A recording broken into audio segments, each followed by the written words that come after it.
It's time for Talkin Tauntauns, your Star Wars source at AIPTcomics.com. Hello and welcome back to another episode of Talkin Tauntauns. I am Jim Lehane, and with me, as always, is Nicole Herview. It's me. I'm older now. How are you? I'm doing all right, but we have to introduce our special guest. We pulled out the big guns this week. Yes, both of the big guns. It's JJ Travers. Hey guys. Hey. I get to come talk about. Oh, sorry, Jim. We figured we wanted to bookend Andor with you. Yeah. I mean, I don't get to do much these days. So I tried my best to make this happen. Inevitably, the first time I was supposed to come on here yesterday didn't work because of a ridiculously big for his age 5-month-old. But I got here.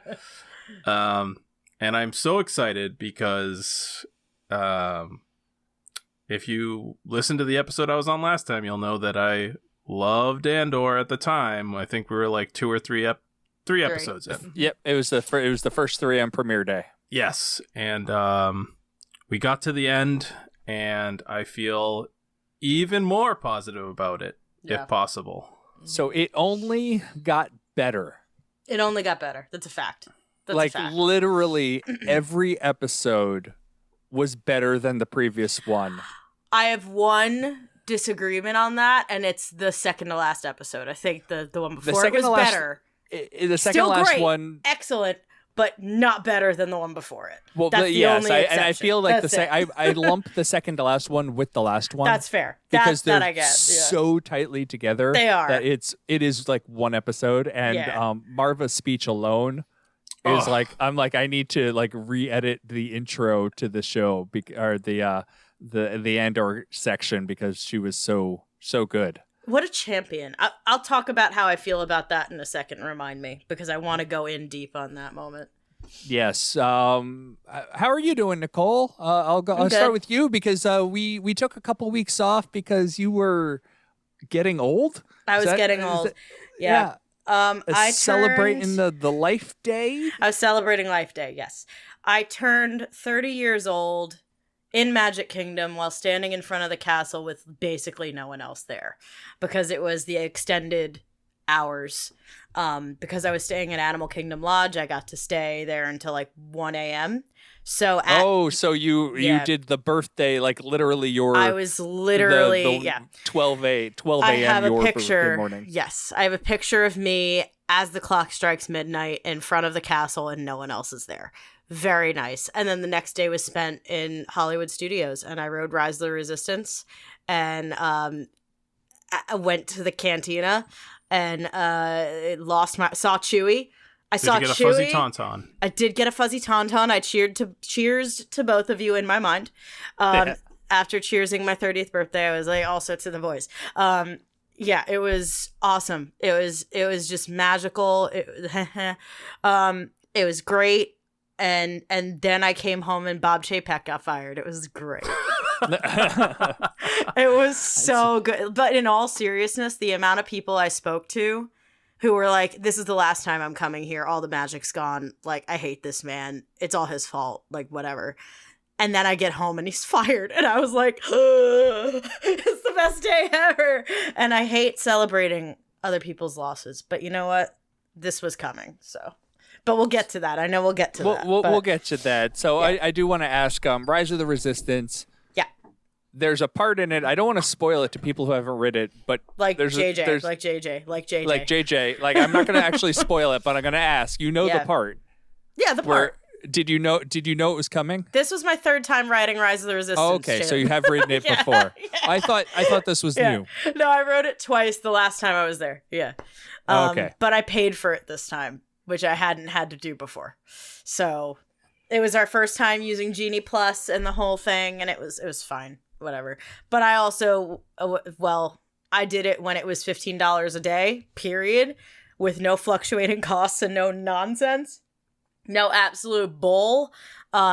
it was worth it for me. But so I paid for Rise of the Resistance for my third time riding that ride. I paid $15, and I don't regret it. So that'll tell you all you I need heard to it know got about up to $29 over the weekend. It did, because it was Thanksgiving. Yeah, I feel they're gonna do the same thing at Christmas. It's gonna be ridiculous, but maybe that'll change. Who knows? Who knows? But Who knows? Before we get into the news, JJ, how are you doing? Good. Being a dad is awesome. He's huge and healthy and the best.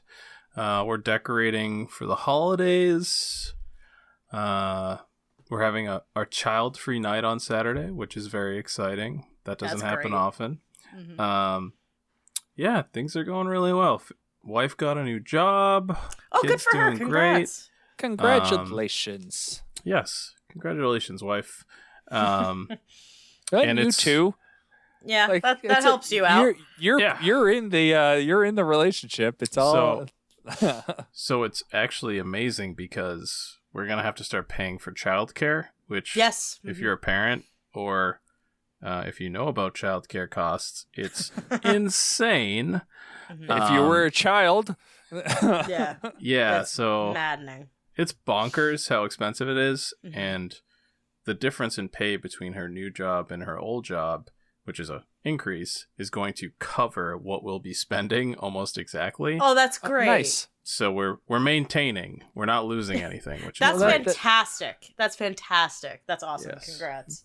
That's what when I was doing my PhD is when we had my daughter and we took out loans basically just to pay for childcare. Yeah, Sounds correct. It's ridiculous. We have family helping us because we couldn't do 5 days a week. It was just too much. So we're doing 3 days a week. But yeah, he's the best and he's doing great, and I'm excited we had a great first Thanksgiving with him, and all the family members had a blast with him. And I'm excited to have his first Christmas together. It's going to get a lot more exciting in a few years when he can understand Santa and everything, but it's still nice to have a kid at the holidays like that. So That's awesome. things are overall going very well, guys. And I'm very happy to see both of you and be here to talk Star Wars about what is possibly my favorite thing that Disney has ever done with Star Wars, and just it's up there for just Star Wars in general, and that is Andor. Yeah. It's good. Jim, And how was your Thanksgiving? Thanksgiving was good. My sister came up to visit, and she has, as far as I'm aware, never stayed with me ever. So she never came out to Utah. So this was the first time that she's been up here, and it was a lot of fun. So we Great. My niece and nephew came with her. My little niece, who's 25 years old now, and we toured the local town. And then after they left, we went and got our Christmas tree, which is a behemoth of a tree. Yeah, I saw that thing. That's stupid. It is probably 9 feet tall. Yeah. Last year's tree did not fit in the space we had it, so it looked weird. This tree fits in the space, and so it looks perfect. And so it's going to be a good holidays. It's two the of me. decorations fit. If it's 9 feet, it's almost 2 of me. Yeah, that's ours. Ours is a 9-footer as well. Screw both of y'all. I wanted to stick with the fake tree that didn't cost any money, but I was voted down. And so my wife's family did the fake tree. My family did the real tree. We compromised, and we get a real tree. Ha! Yeah, I have a black Christmas tree, guys. So that's very appropriate. yeah. We also have a white Christmas tree, but it's a Bill's tree. Oh my god. Oh Okay. boy, we don't have time for that discussion. I don't tonight. think you do. Well, now that they're better than the Patriots, it's okay. That's right. Yeah. So let's move on. All right. I know sports. Go ahead. So, we got 2 bits of news, kind of. Your tauntaun will freeze before you reach the first marker. Then I'll see you in hell. Hello, what have we here? The first bit is less newsy and more Star Wars socially. Since Twitter is in a complete and utter meltdown, and it is a dumpster fire to say the least. Apparently, our favorite people, Kristen Baver and Christina Ariel, called everybody over to Hive. We all moved to Hive. We all went over there. The Star Wars Twitter is now on Hive. You can find me and Nicole over there. Geez, they don't allow two separate accounts, so the podcast is not over there, but me and Nicole are over there. I'm under the same name as Twitter, Jazzinator. Hang on, I'm finding it. You are N Herv. I am N Herv. Yes, because I tagged you in something, and I had to look for you. Where's my stuff? There it is. So you can find us over there. It is an interesting app. People are still learning how to use it. That's me. I'm people. But it's me too. I started off with, I'm going to follow everybody back who follows me. I very quickly learned that was a terrible idea. Yeah, I just follow back writers who follow me and Star Wars people who follow me. Like, actual, like, I know it's them people. So That's yes, it. so if you have Star Wars in your anywhere, I'll follow you back. If you have 10,000 follows, I will not follow you back. Right. Yeah, I'm just trying to keep writer talk and Star Wars talk. Twitter. That's a different thing. TikTok is whatever. My brain is scrambled doing great, eggs. buddy. Thank you. I turned 30 and my brain went to mush. Welcome to the downward slide.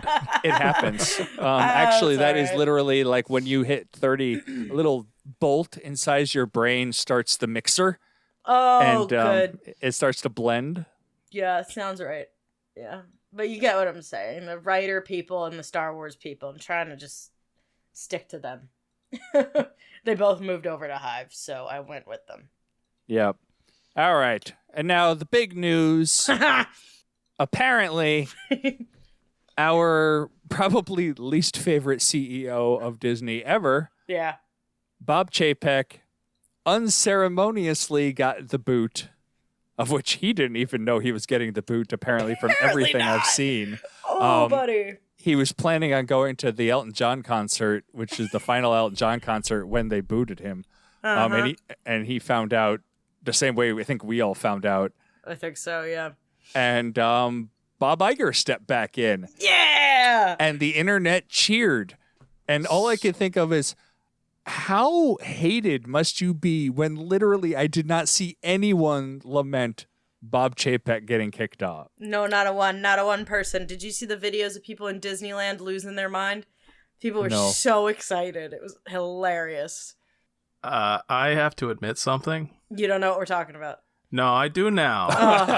Okay. But when this whole thing went down, I've been in a pretty deep hole for a while now. That's fair. I did not know that Iger was not even still the CEO. It's been years. Yeah. That's Since the pandemic. Basically, you can measure Chapek's time by the pandemic. Yeah, because he started immediately after it. and that kind of was or also... no, immediately before it. Before. I'm not giving any excuses because my wife's always yelling at me for how I don't know anything outside of I pay attention to things I have to pay attention to. This is one of those things. Debatable. But with the start of COVID, I started going deeper and deeper down my hole of I can't handle the world. I'm withdrawing and deleting everything. Fair enough. So this whole thing went down and I was reading about it and I was like, huh, okay. So this guy was the CEO, huh? This is the gentleman who made things really freaking expensive. Okay. Well, it's funny. That's the color. Right? Yeah. Because he was the CFO. He was the CFO. He was a money man. They made him the CEO, thinking he would be just as an effective CEO as a CFO. And then everyone was like, he's got not one imaginative bone in his body. And that is to the detriment of the entire company. And here we are. Which is also, should be pointed out, Bob Iger's fault. Yes. It was his protege, I read. Yes. Yes. And one of my best friends, him and his wife taking their daughter to Disney, and we were talking about all the stuff they're going to do. And I was like, oh, what did you choose for your fast passes? And then they explained the whole situation with that, which sounded like the worst idea ever. And you kind of brought that up when you were like, I paid $15 I did. for blah, blah, blah. And just for Rise of the Resistance. Yeah. Mm-hmm. So I'm hoping by the time Jack is 5, which is when we plan to take him next, the ship will have been righted. I hope so. And let me tell you one thing. The system of Genie Plus I actually really liked. I didn't mind it. I enjoyed it. I thought it was fun. I gamified it. I enjoyed being good at it and plotting things out and the strategy. It tickled some part of my brain that I personally liked. However, I hated paying for it. And what I hate more is surge pricing on it. That is stupid. And it was they had just announced that they were going to do surge pricing for the individual parks per your ticket. If you wanted to go to Animal Kingdom, it was going to cost you less than if you wanted to go to Magic Kingdom. And you need to know that when you buy your ticket. And it was just, that's stupid as hell. And everyone was losing their minds. And then 3 days later, the man gets fired. So that might not even happen. Who knows? Or be reversed quickly. I don't know what's about to happen.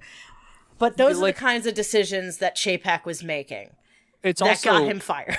To be fair, the timing of things is also Genie Plus was probably in the works under Iger. Oh, 100% it was. Yes. But Chapek made a lot of terrible decisions. Not even a lot of those are the reason he got fired. He probably got fired mostly because he lost $1.5 billion on Disney Plus. Yes. Actually, he lost more than that. It's tabled at $1.5 billion, but apparently he shuffled money around, and so he lost a lot more. But he was playing loosey-goosey with the finances. Yeah, he was. So, and the other thing is, they're making a ton of money off of the parks. So to Disney as a corporation, the parks are not the problem. So they might not touch anything for a while because it's making so much damn money. But that's because it has to, because Disney Plus is losing it's bleeding money. It's hemorrhaging money. So because Disney Plus is hemorrhaging money, they are keeping the lights on with the parks. And that, my friends, is why everything costs so much money in the parks. And why, hopefully, if they can right the streaming situation, they can maybe dial back all the upcharges in the parks.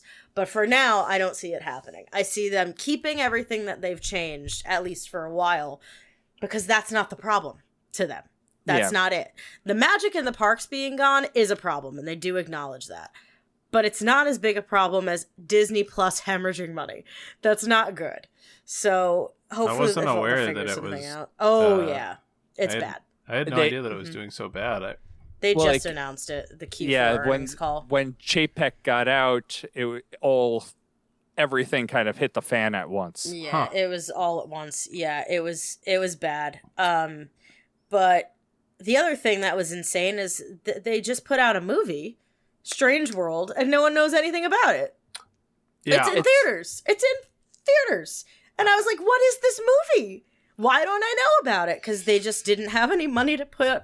My guess is they didn't have any money to market it because the content is losing money. I will say that I fell off with almost everything Marvel, and I hear that a lot of what they're putting out is really good. It's fine, yeah. But it's kind of like what we were dealing with Star Wars for a period of time there. There was just too much too fast. Yeah. And there was no period for me to miss what they were putting out and get excited again. It was just this is out this month, this is out the next month, and it's I can't keep up, and it gets to the point where I don't even want to really bother.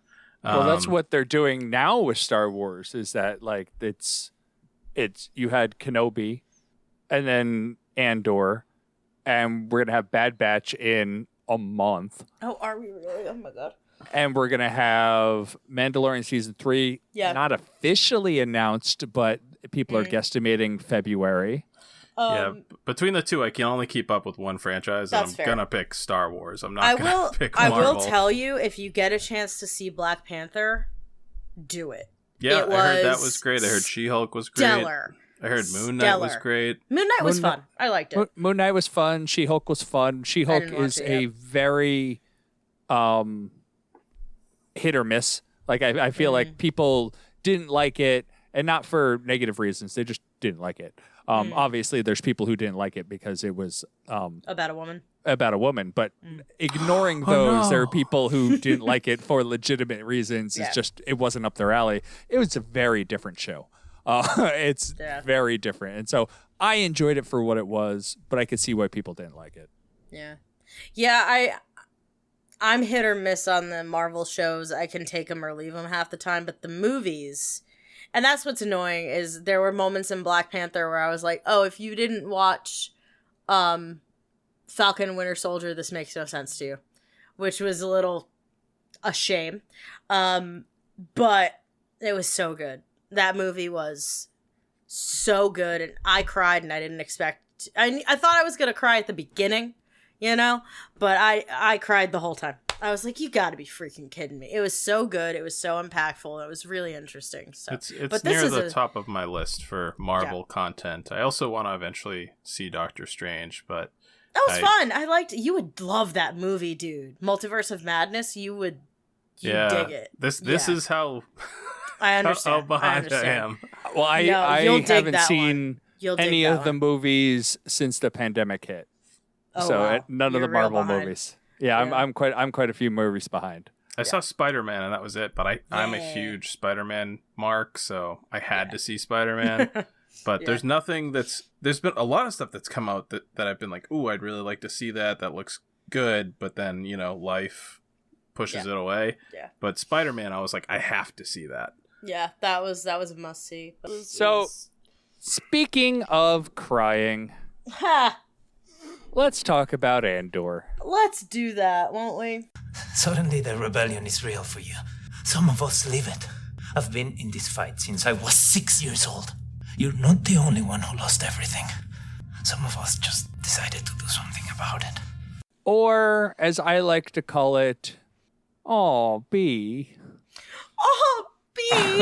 Listen, the fact that little droid's name is B2 Emo, I was like, is that me? Did they make me a droid? Like, that's for me, right? Like, B2 Emo? Screw you, that's funny. I love him. Love him. So we're covering 3 episodes today, but that whole second episode was only B to me.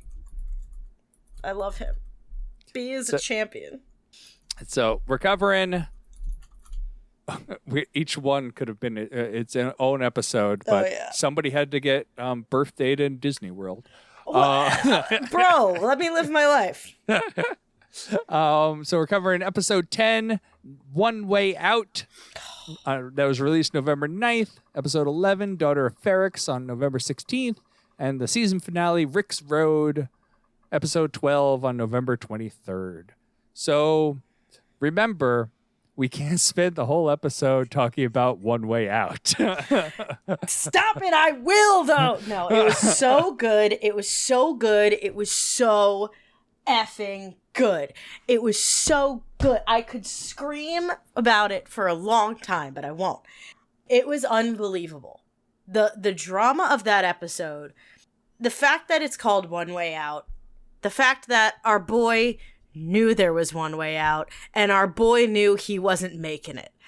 Andy Serkis, are you kidding me? Get all the awards.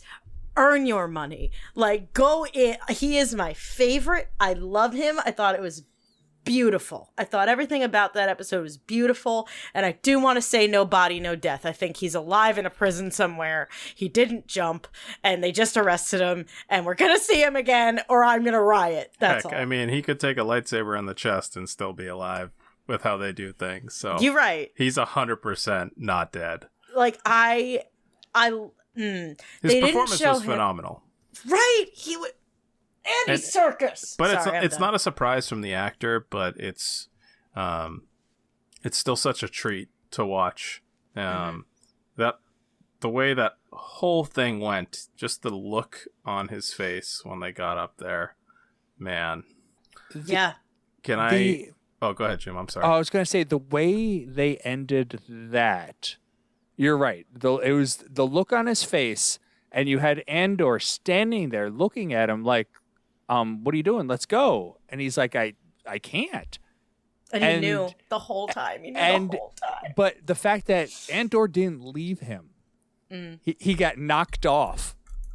Yeah.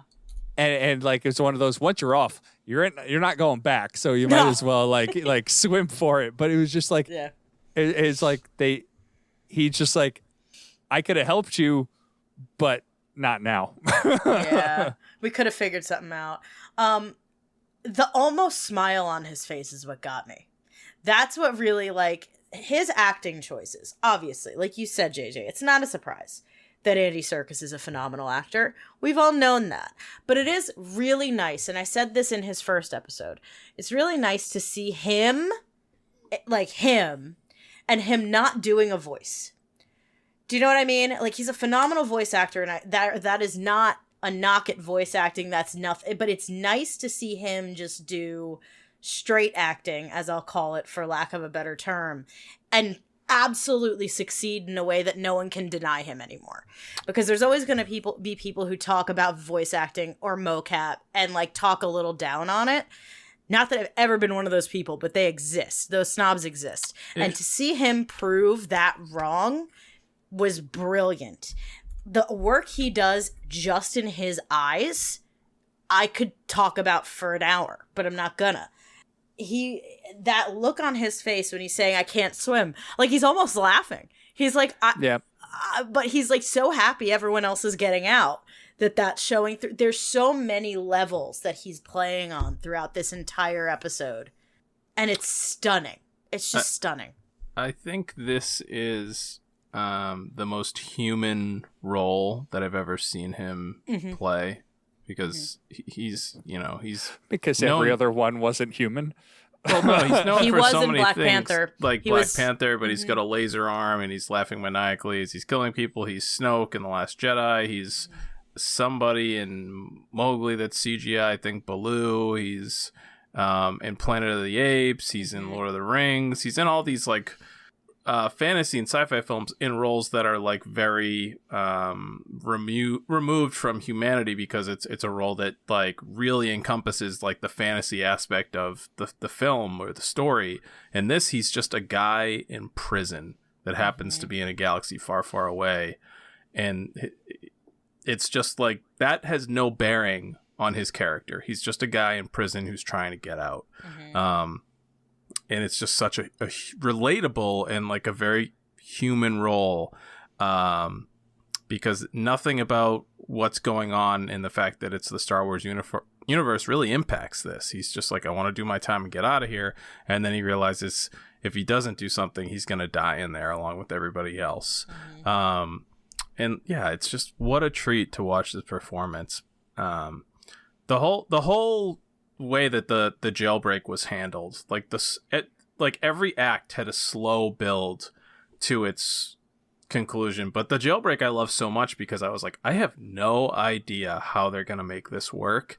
It's gonna work, obviously, but I have no idea. And that's such a fun way to go into something, because there's so often in these shows, because there's so many Easter eggs and tie-ins that we're like, oh, this is how this is gonna go. But it was such a treat to watch something so simple when it comes to Star Wars, that was so well done and exciting, just them breaking out of jail. But I have to say that this was not my favorite part of this episode. The end?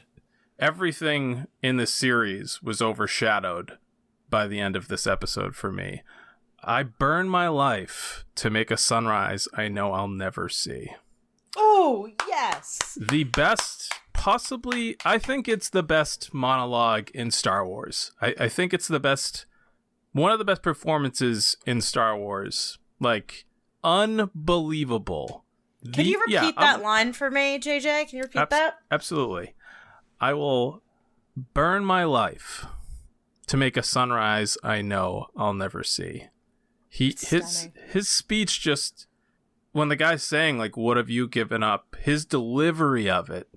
Calm, kindness, love, kinship. I've given up all chance at inner peace. I've made up my mind. a sunless space. I shared my dreams with ghosts. I wake up every day to an equation I wrote 15 years ago from which there's only one conclusion. I'm damned for what I do. My anger, my ego, my unwillingness to yield, my eagerness to fight, they've set me on a path from which there is no escape. I've yearned to be a savior against injustice without contemplating the cost, and by the time I looked down, there was no longer any ground beneath my feet. What is my sacrifice? I've condemned to use the tools of my enemy to defeat them. I burn my decency for someone else's future. I burn my life to make a sunrise that I know I'll never see. No, the ego that started this fight will never have a mirror or an audience or the light of gratitude. So what do I sacrifice? Everything. Sorry, bleep time. It is the best writing, because it's in that moment, right? It's one line and you're like, ooh, that was good. And then the next line's even better. And you're like, yes. Whoa, wait a minute. And then it keeps elevating and escalating. And it is just one of those monologues where each individual line can stand on its own as poetry. And then together they are so much more than just that. And Stellan Skarsgård, buddy, he's going for it too. Like, they're all going for Emmys, and I live for it. Like, I'm gonna be so mad if there's no nominations for the acting in the show, because it's phenomenal. I'll be furious. Especially for Stellan and for Andy Serkis. And I know I just pointed out the two white boys. I know that, but they are incredible in this series, and it cannot be taken away from them. The two of them have been incredible actors their whole lives, and they are giving the performances of their careers in this show, and especially in this episode. And I'm so glad you brought it up, JJ, because I feel like it's gotten a little overshadowed, but like, holy living hell is that monologue and that ending unparalleled in Star Wars. I do think it's the best writing we've ever seen in Star Wars ever. I also like there's a little tinge of humor in there too, because like the guy's like, I'm out, and then Luthen gives his monologue and basically closed the door going, yeah, no. Yeah, like, basically, like, and now you're done. Like, now you're done when I tell you you're done, because of everything I just said. Your resignation is not accepted. Yeah, like, you don't need to say it. I'm just, I just owned your ass. He closed the door on him. Good night. And just sent him back down the elevator. And he doesn't say another word. I love so much about this scene, because he's not like saying this sadly. He's not growling in defiance and anger and passion. He's just matter-of-factly telling him that he is what the rebellion and the galaxy needs to get rid of the Empire, and that's not a good thing, but it's what it needs, and that's what he has turned himself into. And it's like you see his eyes kind of moving as he's saying this, like reflecting on everything he's given away. And I so dearly want to know what it is that turned him into this. Like his ship, I was saying this in Discord to Jim and Connor, his ship is named the Fondor.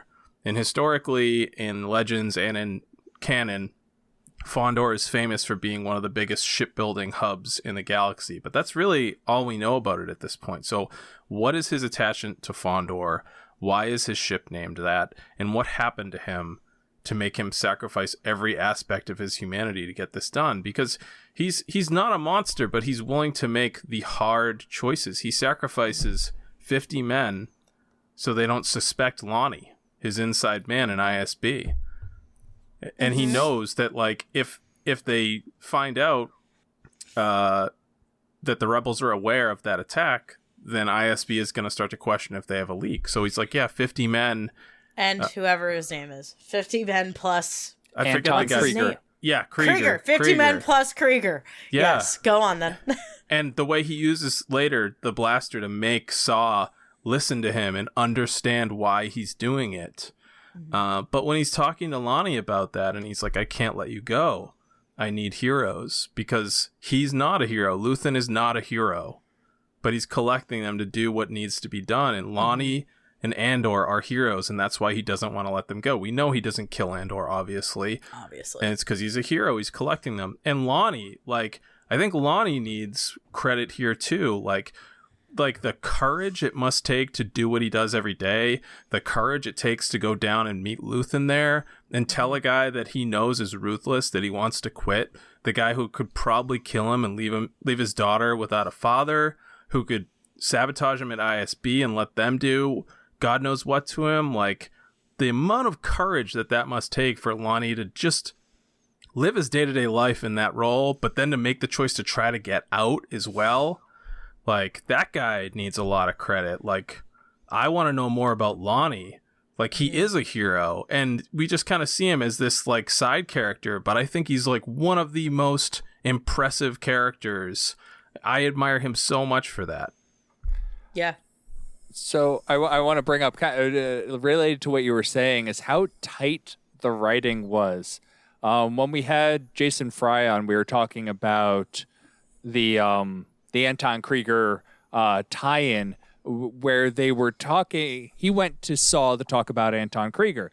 Then, completely unrelated, you have the ISB saying they caught somebody from Anton Krieger's group. And if you didn't catch that name was the same, you're like, you didn't catch that the two things were the same person. Yeah. And that thread keeps going to where, like, he's like, I need your help, Saw.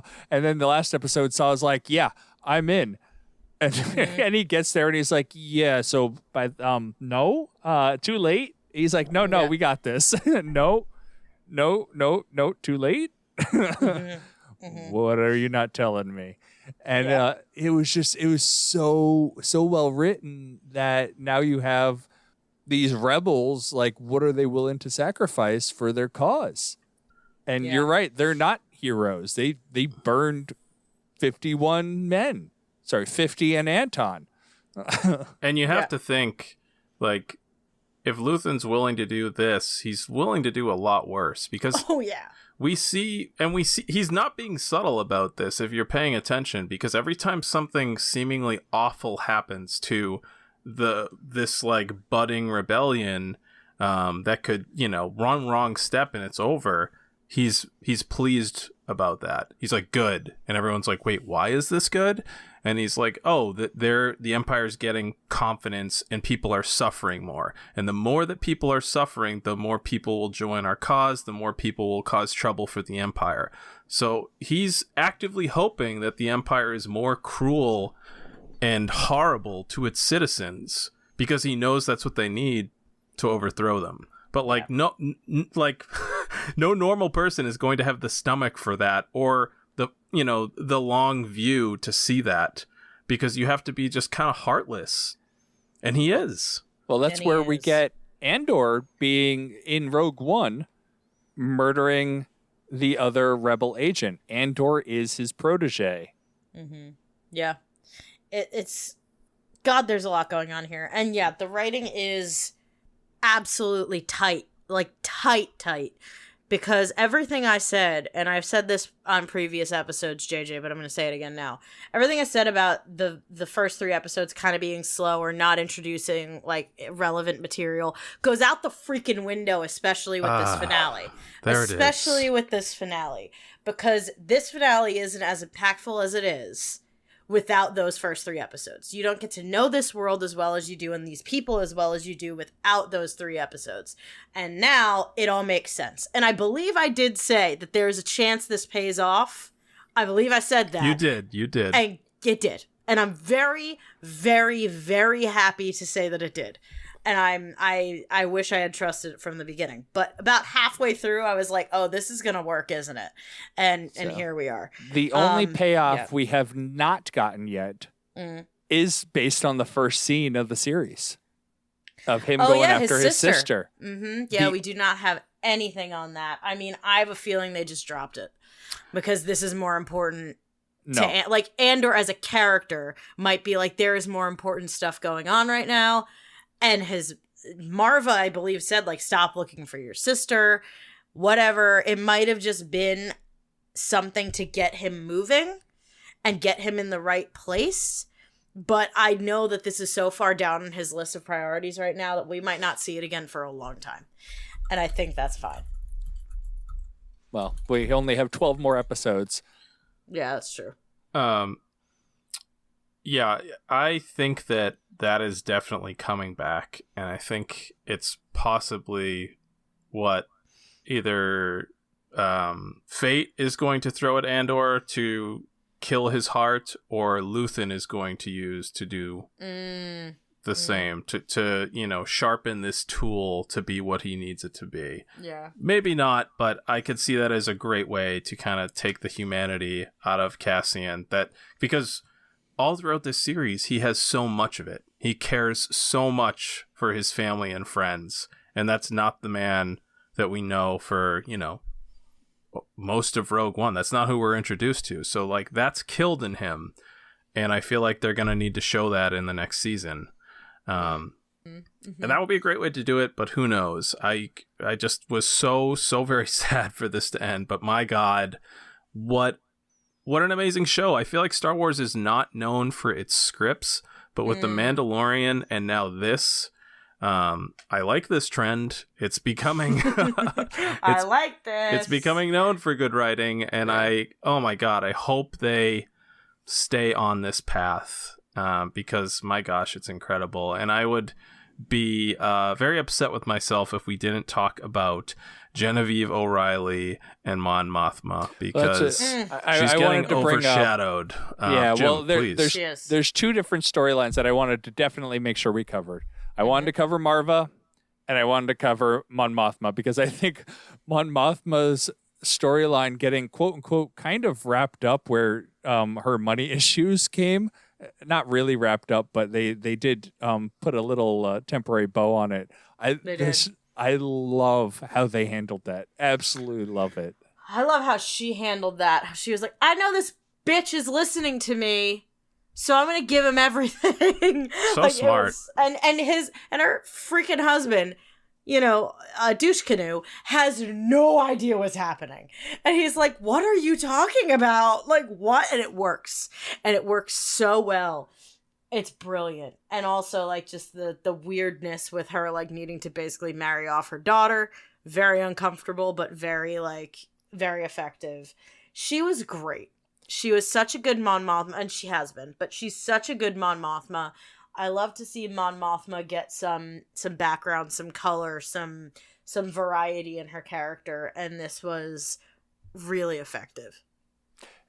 They also made it so that marriage thing, because they brought back, that guy was back at the very end of the season, and so the whole blaming her husband for the gambling thing also got her husband on board with the marriage arrangement that she needed to happen. Yeah. Very smart all around. Really, really good, really strong. Yeah. She's basically sacrificing her daughter and any chance at, happiness to make this happen, to fund the rebellion and Luthen and whatever it is he's doing to take down the Empire. She's like playing a double life with her daughter as a senator, with her husband, with her best friend. Like, even with him, she's just like, I need you to make this happen, and I can't tell you why. She can't be her real self with anyone but Luthen, who has no sympathy for her and will need no source of comfort. Or money, apparently. He gets a ship full of money, and she's have money issues, and she apparently gets none of it. And it's like, again, the sacrifice and the strength of character. She reminds me of God, I was just talking about him. The heck's his name? Lonnie. Like, these people living double lives, just making such a big sacrifice, living in constant danger on the edge of a knife, and she's doing it just on such a grander stage. And her acting is just amazing. I loved every scene that she was in. She was so good, and she's really taking the character. Like, Mon Mothma was always like, oh, it's Mon Mothma. Like, she's this very like elegant and respected character. And Genevieve O'Reilly is doing a wonderful job showing us why. And now she's a real person. Yeah. She's a person. Yes, thank you. Yeah, it's nice. It's really nice to have her be a person. Her sister's cool too. I like her sister. Oh, who's going through she's some one of stuff. She's a cousin. Cousin, thank you, not sister. My apologies. She's one of my faves. I love her. Vel is a champion. I love when she goes to Ferrix and she's sitting there and Cinta is like, yeah, I'm looking at something. It's like, you didn't pick me up at the airport. It's like, no. I was following a guy. You didn't pick me up at the airport. And and anybody who's in a relationship knows you're in trouble. So much trouble. They're fascinating, those two. It's just like she has this like hard exterior and shell for so much of the show, and then you see the vulnerability because you can see in her eyes the sad acceptance that this person that she loves and wants to be with is never going to give her what she wants or needs from them, because the rebellion is always going to take precedence. And it's just this like sad acceptance, and there's this hope there. Like, she, even though her hand gets slapped away again and again, she keeps reaching out, like hoping she'll get what she wants from this person, and it just doesn't happen. And it's really heartbreaking to see. And she does such a good job of saying so much with her acting without actually saying anything, verbally.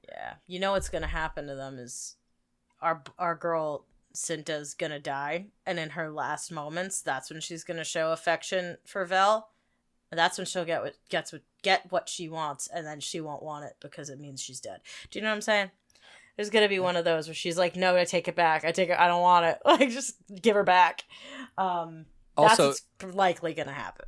That's going to be very sad. The makeup artist that adjusts her between the the lofty Bruce Wayne and then the Batman version of her. Yeah. They change her so much that it's like still like we know who it is, but I think like in a planet with 300 billion people, you wouldn't think twice that that's the same person. No. Yeah, it works really well. I also, before we go on to Marva, I want to talk about Bix. Bix absolutely was a champion. This poor woman got freaking tortured with the sound of dying children. And I don't think she gave like anything up, which is insane. That's why she was still there, right? Exactly. Well, she was still there because she was the only one who could identify Luthen. Oh, that's right. But she wasn't giving anything up on it. Yeah. So she was a champion. I want to see her well and a badass again. That's what I want. But her acting, that actor's acting, was great. Absolutely fantastic. I really thought everyone in that ship was going to die.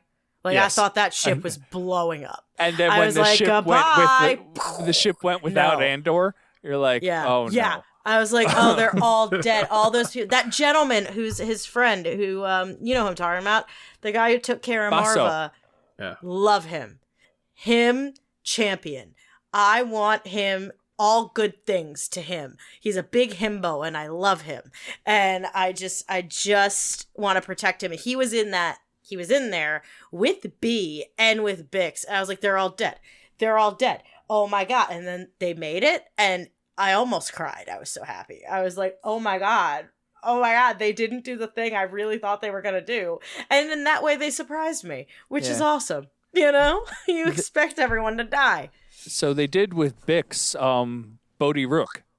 Yes. So remember how I was saying that it was very similar, her torture was very similar to the Boar Gullet. Mm-hmm. Her reaction to it was very similar as well to Bodhi's. Although Bodhi got over his trauma, I feel a lot faster than Bix is going to get over hers. Yeah, I agree. I agree with poor that Bix, fully. man. You're right, Nicole. Though her acting as someone who had been tortured, like, it was just like heart wrenching to watch. She was really, really good. She was. I don't think this episode is in the three that we're discussing, but there's a moment that I didn't have anyone to talk about this with that I just want to mention really quick. No, you can't. I'm sorry. How dare you? No, go ahead. I just have to bring it up because I was so excited by it, and I just want to share that with you guys. Luthen's escape in the ship. Oh! No, that was in these three. That was okay. Where he shoots the little darts into the dish. Yeah, that was in these three. His ship, his droid, like all his little tricks, like the transponder, the tractor beam, like, oh my god, the look on that the commander's face when he's like, "What is happening right now?" Yeah. That was how satisfying. That was at the end of episode 11. Yeah, that was dope. That was so cool. I love his ship. I love the little darts. Like the sound effects that they were doing, the whole premise of it, the visual effects of it, it was all like spot on. It was chef's kiss. I'm like, every part of that I absolutely love. I was like yelling on my couch. I was like, that is so freaking cool. I was using different words, but thank you. Yeah. Man, that scene was just Luthen has quickly become one of my like all-time favorite characters, and what a badass. Cool. He's cool. Another badass is Marva, who I was real upset died off screen. Like I was gonna bring that up. Yes. And then I found out why. Like, you know what I mean? Like that she absolutely brought the house down, didn't she? Absolutely astounding. The fact that this like act of rebellion was done at her quote unquote funeral, or her speech was stunning. Absolutely stunning. And I my gosh, what a badass. Her just as an actor, like the emotion that she puts into that when she's not even on screen, like it is like her blued up. It's like it may not be as good as the Luthen monologue, but it's damn close. Yeah, because there's hope in it, right? Like Luthen's is like two very different speeches. Very, very realistic, very like gritty, very this is what it is, let's not sugarcoat it at all, this is what needs to be done. Hers is like an actual like rebel Star Wars monologue, in that classic sense, like rebellions are built on hope, all of that. There's that spirit in her words. Do you know what I mean?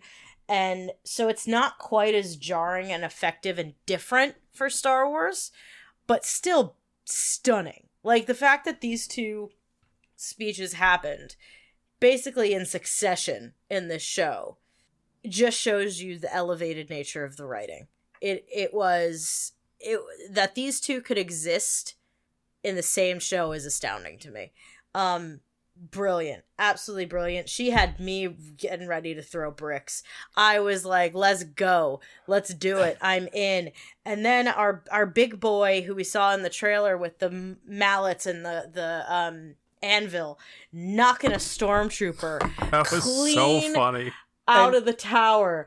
I was like, me and my boyfriend were watching it on the couch, and we both like got up. We were like, yes! Like it was awesome. And the fact so cool that Basso hit one of the Nazis with Marva. With Marva. with her brick. And I'm like, immediately when he did that, I'm like, did he just hit him with Marva? And she would have wanted it that way. Exactly. Well, because it was right after he kicked over B. Yeah. How dare you touch B? I want Mama Marva. Mama Marva. Oh, that whole... Oh. Nice. That was pretty He's much making a harmony. run for like most adorable droid in Star Wars. I love him. I really love him. I think he's great. Yeah, that was great. The whole fight scene was awesome. I swear to God, I have one complaint. I'm so sorry. Our what's his nuts? You know who I'm talking about. Cyril. What's his nuts? Cyril. Yeah, I know, but his name is What's His Nuts, and we all know that. He's so good at being hateable. He's a great actor. I will say that not a word I'm about to say has anything to do with the actor. He's excellent, okay? I don't know anything about him as a person, but his performance is great. The way he saved Dedra and how close they got and how thankful she seemed upset me so much I could vomit. The thankfulness upset me. I was like, I swear to God, if something's about to happen, I'm gonna hate this show forever. And I really don't want to. With everything that we've just been through, with everything that just happened, with all the goodness we just had, do not ruin it with an incel piece of crap actually getting what he wants. I don't think he's into her. He seems pretty damn into her, my guy. I think he is obsessed with Andor and sees her as the key to getting him. The instinct of having a dude like that have been into me, that's how they freaking talk to you. And I don't know if it's deliberate or not, but me and many other people have said the same thing. So I don't know for sure that that's what they're doing, but my God, it felt that way. And it was almost like triggering the way that, and how uncomfortable she got in the first instance, right? Yeah. I was like, I have been her. And I've been saying this the entire time. I don't want to root for her. I don't want to like her. I don't want any good things for her. But I do, you know, like I should hate her so much. And I'm just like, she's just good at her job. Like that's, you know, I relate in some ways and I hate that because what she's doing, I hate. How she's doing it, I'm like, okay. Do you know what I mean? Like the spirit absolutely. Of that I get. And obviously so you would know. To see her react that way, I was like, I've been there and I hate it. And like I said, I don't know that that's the intent. Only time will tell. But it felt that way. You would know far, far better than I would with regards to that. Obviously, goes without saying. Right, sure. I also kind of am just hoping that's not it because I feel like that's boring. I feel like it would be much more interesting if he's just fixated on her as like, this is my key to Andor. She's working on the case that involves him. He's obsessed with like his vision of justice and the Empire. I just think it would be so much more interesting if instead of being like a creepy stalker, he's a creepy stalker for Andor, and she's just like a means to an end here. So he's a creepy much stalker, more interesting.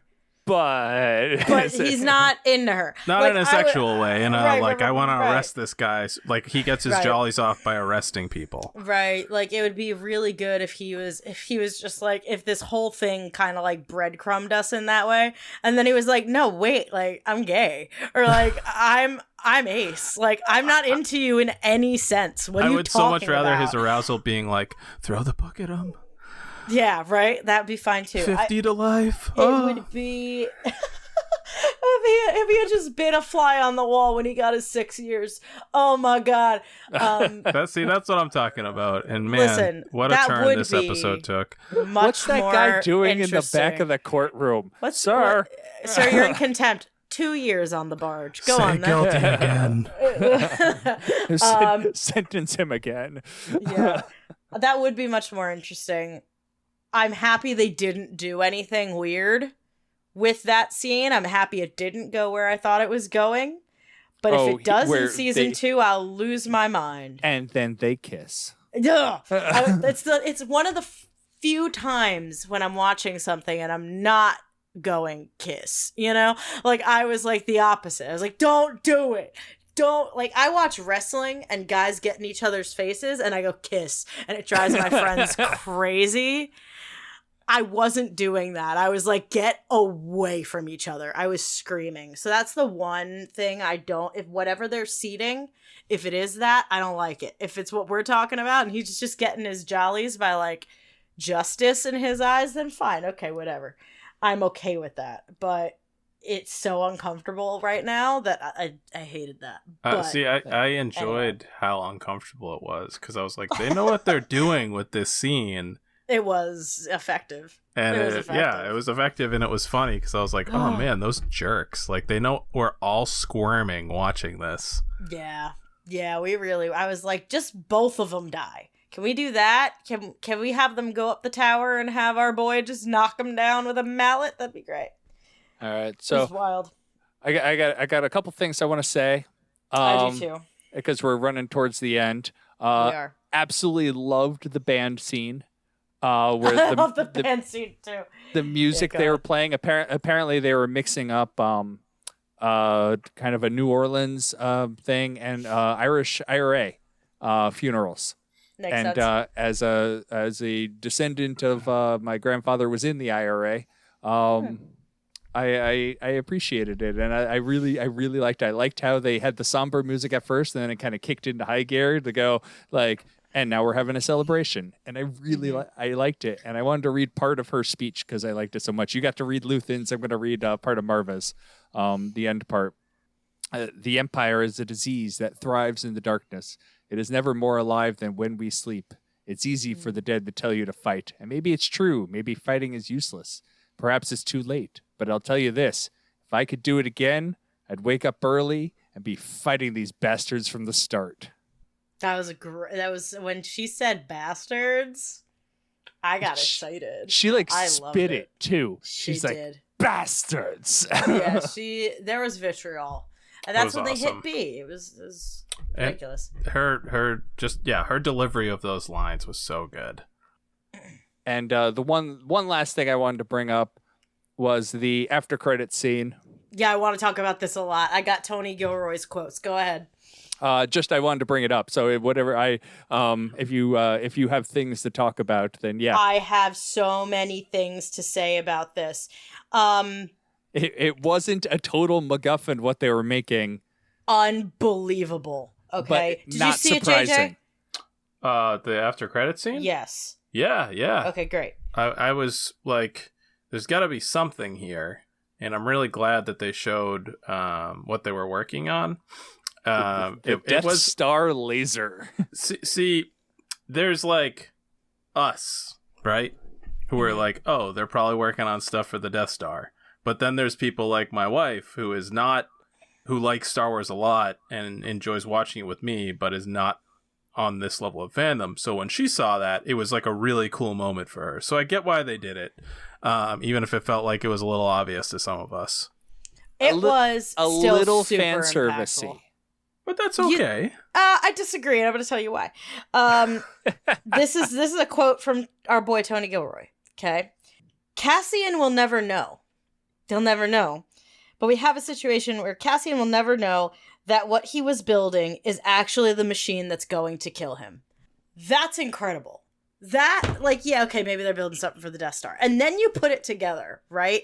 You go one level higher mentally, and you go, not only was he building for the Death Star, he was building the laser inside the Death Star that will kill him. The focusing dish. Right. Unbelievable. I did not think of that. That's awesome. Yeah. That sentence from Tony Gilroy ruined my day in the best way. We talked about this with Jason Fry. You kind of want to ruin everyone's day. As a Raider, there's a little bit what you want. You're kind of going for that. Ruined my day. Absolutely blew my brain out the back of my head. It was awesome. And it to me reminded me of the opening Andor logo. The way that the Death Star was positioned. And I was like, yes. Ooh, and that clicked for me. Why, if that was the intent, which I believe it was, because it was the first thing I thought of. It's also, I found it interesting. Hold on. You can't skip that. That's what I was going to say, Jim. If you hit skip intro, you can't skip the Andor logo. What you skip is all the droids beforehand. Jim, I'm going to come through here and smack you. The fact that you can't skip it is But you I was also, why can't I skip this? And you can't skip it. Jim. Oh God, that was hilarious. It's like telling a joke and someone says the punchline. That's what that was. I have blue balls now. Thank you so much. No, it's okay, I don't care. But yeah, I thought that was really cool that it was so reminiscent of the logo that's the first thing I thought of, and I was like, that's why you can't skip it. Because they were setting this up. It's kind of cool. every time it would come up, so far my wife and I have watched the first 4 episodes together. Every time the first time it came up, I'm like, on the first episode, I'm like, now you need to pay attention to this. And she's like sitting there watching. She's like, is that the Death Star? Is that a planet? What's going on here? Oh, it's the logo. Yeah. But it is the Death Star, isn't it? Yeah, really cool. It was a simple, effective way of showing you that, yes, they were not only working on bits of the Death Star, but like the actual like important bits of the Death Star that'll kill people. And also it wasn't the coffee maker. No, it wasn't the coffee maker. And also I saw an article that the headline was that this like solved an ages-old Star Wars mystery. I didn't read it, but I'm assuming what it was is, how did they build this darn thing and no one knew? It's because they had prisoners building it and no one knows what's going on in that prison. That's how they did it. You know, it kind of like put those things together that it's like, oh yeah, that's how they did it. Also, how did they build my truck? They built my truck from 1,000 different factories and put it together in one factory. It's like it's not a mystery. There is also a like sniper ship, like a bounty hunter ship in the background. If you watch, I don't forget what the heck this ship is called. I'm not good at this, but there's like a ship that would be able to like chase someone and kill them if they saw them building the Death Star, like in the background, which I thought was really cool. Someone had pointed that out, that there's like this ship that's like not an Imperial, you know what I mean? Like it stands out. Gotcha, it's in the dude. background. It's cool. I'm pulling it up now. Just I didn't see a ship in the background, but I wasn't looking at the background. It's really small. It's like yellow. It looks almost like Boba Fett's ship, but it's not. A fire spray? I don't know. There's a few different things going on, but that's the one that I was like, oh, that's interesting. That there's this ship that could just, it's in the like on the left-hand side and like in the background. And it's just hanging out there just in case someone like pulls up and sees that. No, you didn't, because you're dead. Oh, they also had TIE fighters flying around. They did have TIE fighters, but they had this one specific, like, really fast, really stealthy, like... Oh, I didn't see it, and I looked again. Ship. I'm sure it's there, because I'll send it to you. There's a lot going on, you're right. JJ, obviously there's a lot more to talk about. We could always keep talking, but I know you need to get back to your family, so do you have any last things that you want to bring up? Not particularly. I feel like I really got to go off on all the things I absolutely loved about this series. So thank you for humoring me. Thanks for asking me to hang out. I miss hanging out with you guys and talking about Star Wars. This was a lot of fun. And I can't wait to see what they do with season 2. I hope this is the start of a new approach. Like, they don't need to use this for, like, you know, this approach and this style of writing for every property, every show, every movie, whatever that they do in Star Wars. But I do hope that there's more of this in the future. It shows, you know, that gritty, dark side to the galaxy that we don't see enough of because we're too focused on Jedi and Sith and the Force. And I really, really liked this a lot for that reason.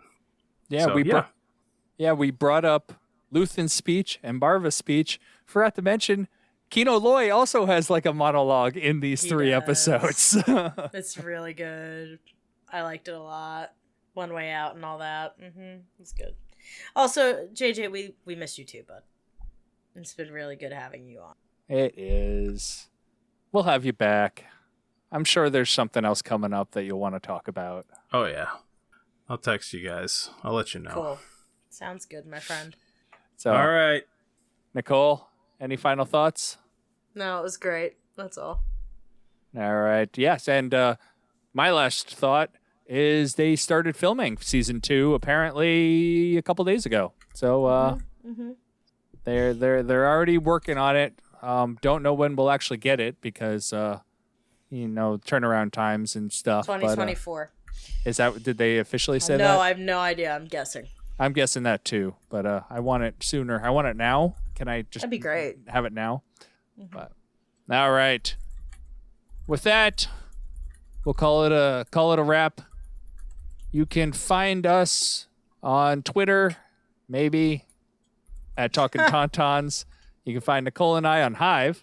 You can still email us. That's always open. Talkin Tauntauns at AIPTcomics.com. You can join our Discord through AIPT Comics and join our Patreon and talk to us on Discord. Right. All these words, lots of words.